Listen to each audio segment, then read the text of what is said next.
All right, guys, so we've been talking about energy waves, right? Light waves and sound waves. And specifically how they move through the environments that we're in. It's been kind of cool, hasn't it?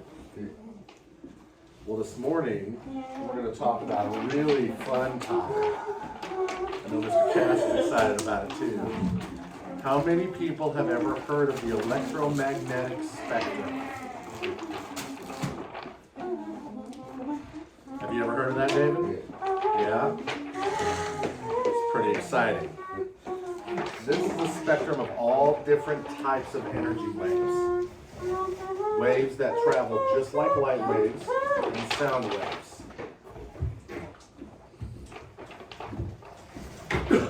This is the electromagnetic spectrum. You can see all the different types of colors and the different types of waves. Some are long, some are short, right? It's a range of wavelengths. Some waves can be either high frequency or low frequency. But the different wavelengths are different kinds of electromagnetic energy. Electromagnetic. That's right, Vincent, that's right. Electromagnetic pulse. That's right. Electromagnetic pulse. And we use them every day. Electromagnetic pulse. That's right, electromagnetic. It's a big word, isn't it? Pulse. Good job, good job. Electromagnetic pulse. Now a radio station is sending waves of energy. Now these are the longest and the lowest frequency waves on the electromagnetic spectrum. The waves are sending sounds to radios all over. That's how when you're in your mom and dad's car, you can listen to the news or listen to music while they're driving. Electromagnetic pulse. That's right. Electromagnetic pulse. That's right. Electromagnetic spectrum. Spectrum. That's right. Good job, Vincent. Electromagnetic pulse. Electromagnetic spectrum. No more spectrum. Well, that's what the story is about. Electromagnetic pulse. We can call it range. Would you like range instead? The electromagnetic energies that are in this range, they're also called radio waves. The ones, Vincent, yours is right there.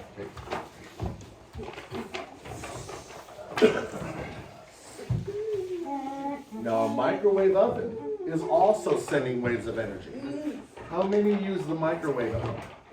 I do. I do too, David. I probably use the microwave more than I do the regular oven. These waves are longer and lower than most other waves on the spectrum. A microwave oven uses these waves to create heat. And that heat is what we use to cook food. These waves are called microwaves. Oh, good job spelling electromagnetic. Good job. What is pulse? Do you mean pulse? Electromagnetic pulse? Pulse. Good job. Now, this is a type of energy that we're all familiar with. Heat. Heat is sending waves of energy. We feel it. These waves are near the center of the electromagnetic spectrum. They're right in the middle. The waves show temperature in color. Paper, please. What do you need, bud? Paper, please. Yes, you can get paper. Warmer colors are shown with yellow and red. Cooler colors are shown with blues and purples. Now, I don't know if you guys remember when we talked about the solar system. Scissors, please. You have scissors. We gave you scissors this morning. There you go. Now, when we talked about the solar system, guys, we talked about different types of stars. It's actually the opposite of the electromagnetic spectrum. Stars that burn and then they're the color blue are actually hotter than stars that are burning the color yellow. On the electromagnetic spectrum, it's the opposite of that. Every time we touch on blue, it's always positive. It's supposed, yeah, you're right, David. When we're looking at heat energy though, cooler temperatures show up blue and purple. Oh. Hotter temperatures are red, orange, yellow. That's why we see that a lot in weather. We see a lot of those same colors in weather forecasts Good. because that shows us the type of heat we're dealing with. These waves are all called infrared waves.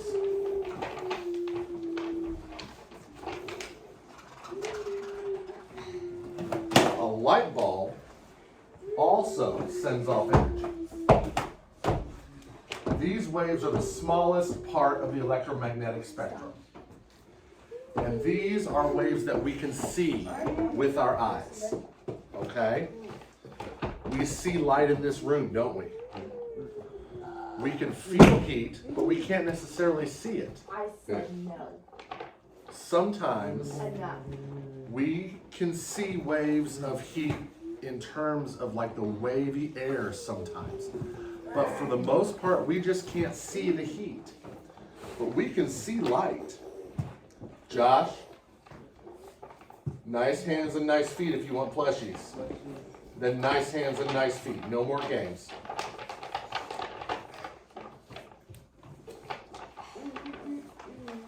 The light given off from a light bulb are the same waves that we can see. The light waves we've been talking about. Whatever light we're using, whether we're using a candle, a light bulb, or even a spotlight if we're making a play, all light travels the same speed, and it travels faster than anything else we know. But we just can't see the waves, can we? We can see the light, but we just can't see the waves. These waves are actually called visible light. Now let's talk about the biggest producer of light that we know, our sun. That big old burning star in the sky that lights up our day. These waves are shorter and higher frequency than all other energy waves.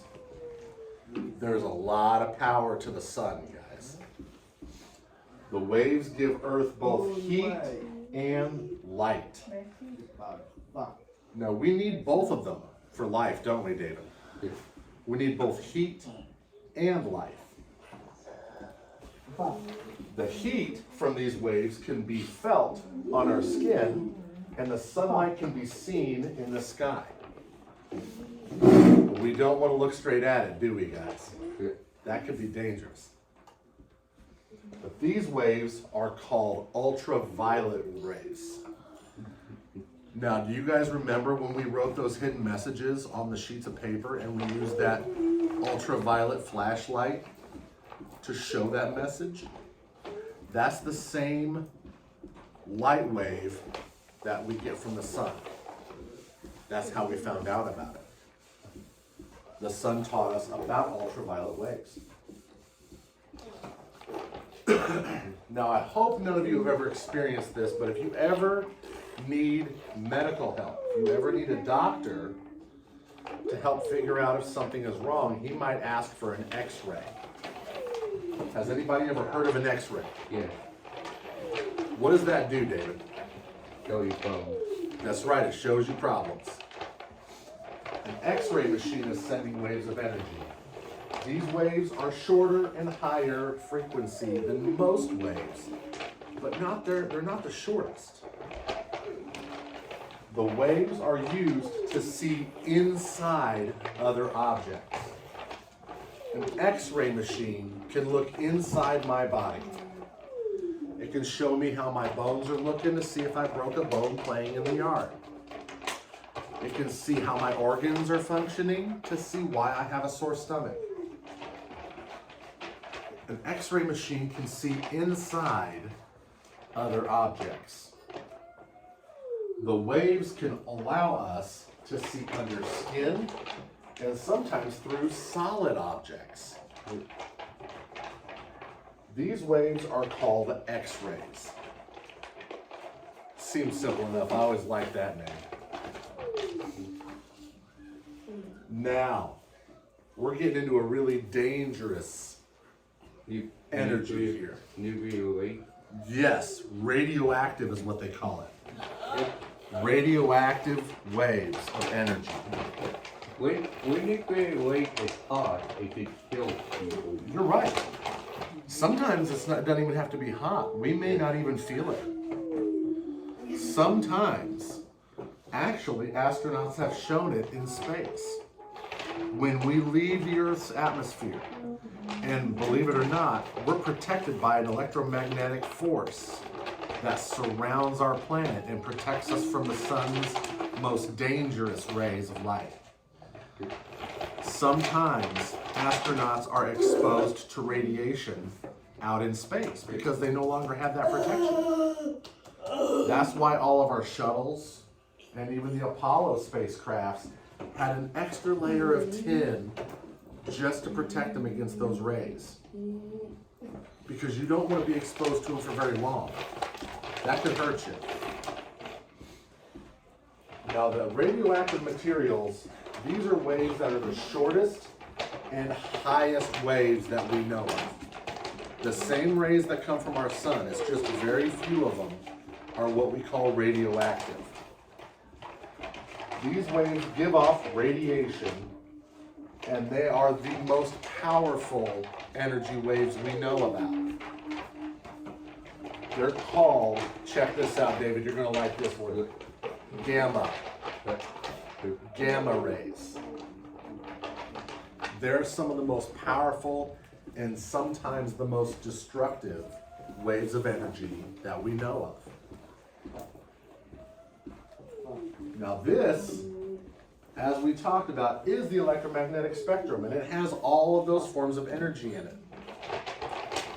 There are different waves of energy that come from different sources. They come from different places. The electromagnetic spectrum helps us measure and identify these waves. And this is something that we can learn, guys. This is something we can experience every day. We have light waves in this room. Our light bulbs, our phones, our Chromebooks, our iPads, everything has light waves emanating from it. And in one place or another, they will find themselves on this electromagnetic spectrum. Now this is a video that shows a little bit about what electromagnetism is.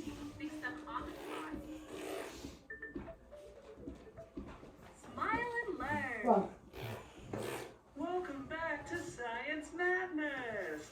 In today's video, we're going to learn about a very special type of magnetism, electromagnetism. This is how the different types of energy work together. What electricity is.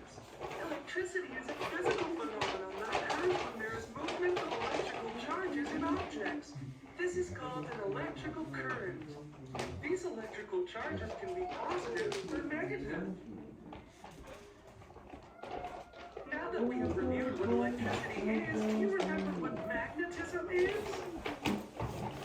Magnetism is a very interesting property that some objects have. It causes them to attract metallic elements like iron. These objects are called magnets. They can be natural or artificial. They have two magnetic poles, the North Pole and the South Pole. Have you ever used a compass to orient yourself? A compass uses a magnetized needle that always points to the Earth's magnetic North Pole, which allows us to locate ourselves on a map. And do you remember what a magnetic field is? Exactly. It is the space surrounding a magnet where its magnetic force acts. In other words, it is the space where a magnet can attract other metals. Now we are ready to learn what electromagnetism is. Here we go. Let's start with a bit of history. In the 19th century, a scientist named Hans Christian Ørsted discovered that when he brought a compass close to an electric charge, the compass needle didn't point north anymore. What do you think this meant? That's right. Electric currents produce a magnetic field. Wow. We call this relationship between electricity and magnetism electromagnetism. Let's see if you can guess what this is. It's an electromagnet. We can generate a magnetic field very easily thanks to electromagnets. This involves tuning a metal bar into a magnet by connecting it to an electric current, in this case a battery. To do this, we wind a wire of conductive material, such as copper, iron, or aluminum, around the metal bar. So why are we doing this? Remember how I told you earlier that electric currents generate magnetic fields? Well, this wire's magnetic field is very weak on its own, so by wrapping it around the metal bar in a spiral shape, we concentrate the magnetic field in a small area, which increases its power. When we turn on the electromagnet, the electric current starts to circulate, activating the magnetic field and attracting nearby metals. It's impressive, isn't it? We can also use electromagnets in a variety of ways. We can find them in bells or car brakes, but we can also find them in huge cranes they use to attract metal waste in landfills. Good job, friends. See you in the next episode. Bye-bye. So, electromagnetic energy can actually have so much power to where it attracts metal objects. Has anybody ever felt that much power, that much energy? Did you know that energy with that much power is actually part of what makes us who we are? All right, now we found a toy that I want to show you guys. This is called an energy stick. Have you ever played with any of these, David? No. Well, look at it and tell me if there's a battery or any other form of power that you see. Oh, don't touch it yet. Hold on just a second. Do you see any batteries in there? No. No? So to get power to come through this, what would we need to do? Would we need to find a way to plug it in? No. Well, what if I told you that we could power it ourselves? Oh. That's the reaction I was wanting right there. But now, an interesting thing, Mr. Cass, can I borrow you for a second? What's with the sound? So, well, the sound is showing us that energy is flowing through me and into this stick.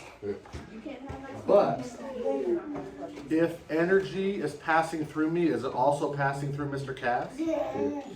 But what happens if he grabs the other side of it? Nothing. But if we were to shake our other hands, Oh.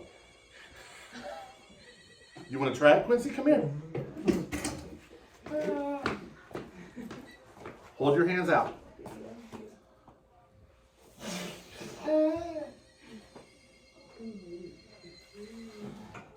Now try with that hand.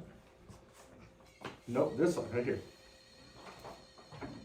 The energy is passing through both of us to get to that stick. You want to try it, David? Come here.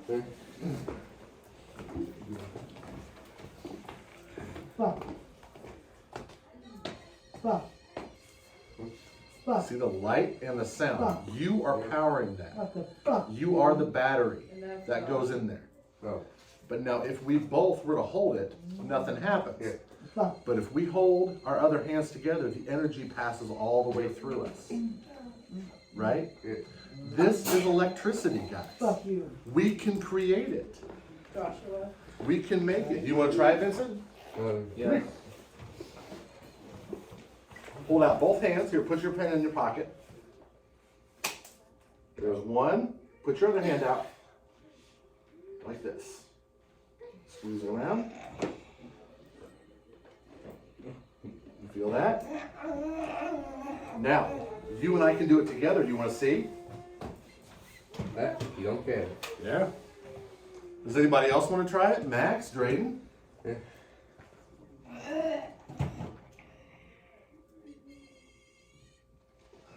That's scared. That's scared.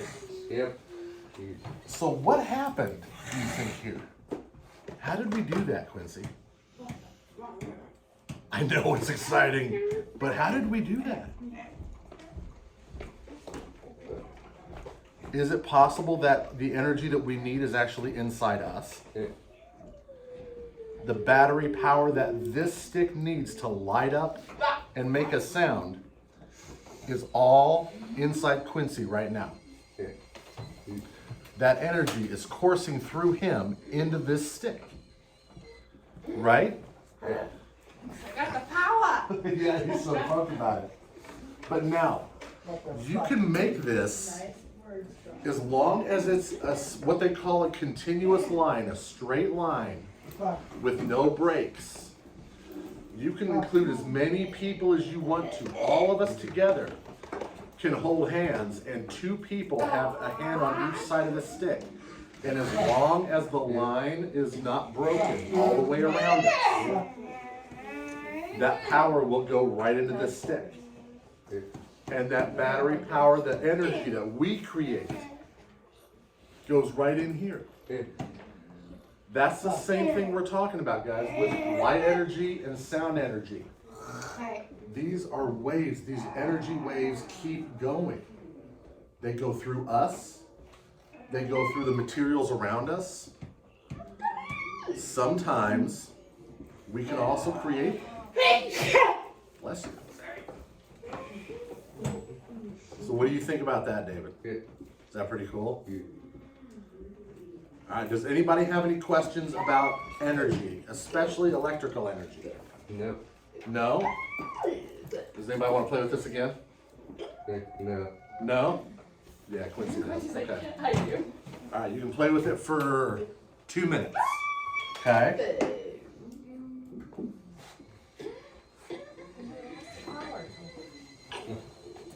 All right, guys. Okay. No.